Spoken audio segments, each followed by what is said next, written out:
اب ان کے فوراً بعد خطیب ولایت امیر المومنین جناب علامہ علی حیدر علوی صاحب آف لاہور بلند تر صلوات پڑھیں۔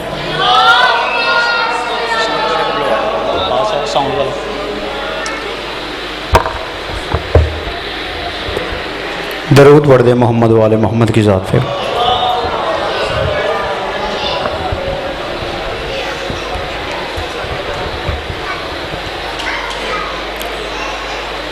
اعوذ باللہ من الشیطان اللعین الرجیم،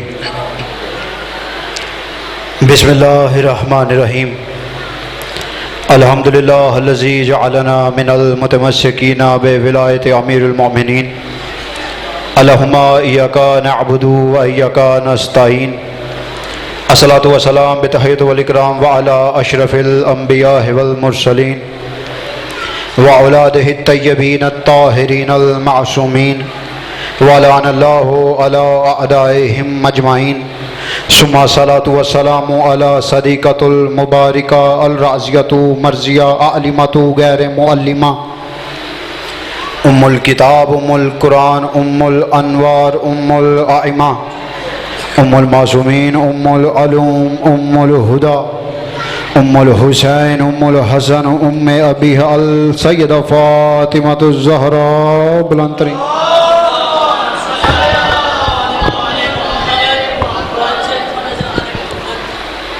دعا ہے مالک عزت اس بارگاہ عزت میں ہرائے ہوئے صاحب عزت کی عزت کو محفوظ فرمائیں۔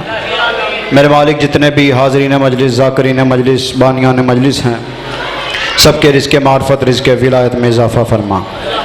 میرے مالک اس وقت تک کسی شیعہ کی آنکھ بند نہ ہو جب تک دیدار کربلا نصیب نہ ہو۔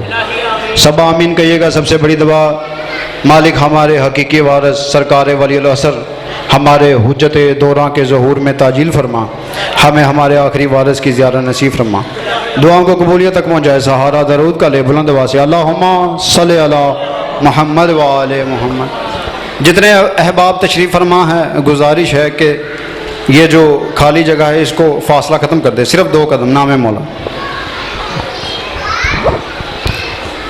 اجازت ہے جی ذکر کا آغاز کیا جائے کہ زیادہ لمبی چوڑی ذاکری نہیں، صرف سبق سنانے کی حیثیت سے آپ کے سامنے حاضر ہوا ہوں، اور ایک روایت پڑھتا ہوں، اسے اندازہ لگاتے ہیں کہ میں نے کتنا پڑھنا ہے، آپ نے مجھے کتنا سننا ہے۔ ایک روایت سے ذکر کا آغاز کرنا چاہتا ہوں، اور یہ روایت جو کرتے ہیں اس ہستی کا نام ہے حضرت عبداللہ۔ حضرت عبداللہ بڑے ہی جلیل القدر صحابی ہیں، رسول کے چچا زاد بھائی ہیں، مولا علی کے چچا زاد بھائی ہیں۔ حضرت عبداللہ روایت کرتے ہیں، اور ہیرا بھائی یہ میں ممبر پہ کھڑا ہوں، یہ وہ روایت ہے گھر میں شیشے کے آگے بیٹھ کے بھی یہ روایت پڑھوں نا مجھے خود کو لطف آتا ہے۔ خدا کرے میں آپ کو سمجھا پاؤں، توجہ میری طرف رکھیں گے جتنے احباب، توجہ میری طرف رکھیں۔ بڑی جلدی میں نے ممبر چھوڑ دینا۔ حضرت عبداللہ روایت کرتے ہیں کہ اکثر علی، جملہ ضائع نہ ہو، کہ اکثر علی ان گلیوں سے بھی گزر جاتے تھے جو گلیاں آگے سے بند ہوتی تھی۔ زندہ باد، تھوڑا تھوڑا بولیں گے میرے ساتھ تو لطف آئے گا۔ اکثر علی ان گلیوں سے بھی گزر جاتے تھے جو گلیاں آگے سے بند ہوتی تھی۔ حضرت عبداللہ کہتے ایک دن میں نے فجر کی نماز کے بعد دیکھا کہ علی ایک گلی میں گئے جو آگے سے بند تھی۔ میں تھوڑی دیر کھڑا ہو کے دیکھتا رہا لیکن علی واپس نہ آئے۔ کہتے میں پیچھے گیا، میں نے دیکھا گلی بند تھی اور گلی میں علی نہ تھے۔ مسلسل 3 روز گزر گئے، ایک روز گزرا، دوسرا روز گزرا، تیسرا روز گزرا، علی واپس نہ آئے۔ عباس بندے خوش فہمی میں بڑے خوش تھے، خدا جانے کہاں گیا، واپس آئے نہ آئے، کس مخلوق کے ساتھ گیا، کس کے پاس گیا۔ حضرت عبداللہ کہتے تیسرے روز کی شام تھی، مسجد نبوی تھی، کائنات کا رسول منبر پہ تشریف فرما تھا، مسجد نبوی اصحاب سے بھری ہوئی تھی، سارے اصحاب کا چہرہ رسول اللہ کے چہرے کی طرف تھا، رسول اللہ کا چہرہ مسجد کے دروازے کی طرف تھا۔ یا اچانک ہم نے دیکھا کہ رسول کے چہرے پہ مسکراہٹ آئی، کہتے ہم نے مڑ کے دیکھا دروازے پہ ابو طالب کا بیٹا علی آ گیا۔ زندہ باد۔ دروازے پہ بڑی جلدی